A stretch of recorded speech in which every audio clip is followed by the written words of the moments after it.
Manuprāt, vissvarīgākais ir ideja. Protams, arī ir tas, ko tu sev uzstādi, tas augstās kvalitātes latiņas. Kompromisos nedrīkst baigi ielikt. Jaunie ērempreisi brauc gan Rīgas, gan arī citu pasaules pilsētielās. Ja gribi sasniegt kaut ko, visu laiku kaut ko jāstrādā, jādara. Katram mūsu viesim jājūtās vienīgam un īpašam. Mums ļoti daudz tādu klientu, kur personīgi atgriežas no Izraēlas, no Vācijas, pasēž, parunājās. Tas uzreiz ir prieks un zinuls visiem. Ja? Tas, ko mēs mēģinām nest ar to savu tirgu, ir svaigs, vietējais un tas labākais.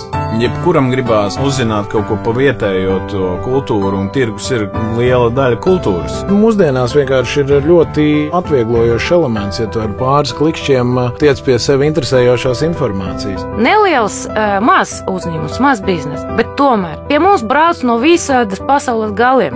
Teica tā, tāda skaista veikala nekur nav. Galvenais, ka biznesā mēs sasniedzam to, pēc kā mēs tiecamies. Mēs strādājam, lai jums izdotos. Tele2 bizness.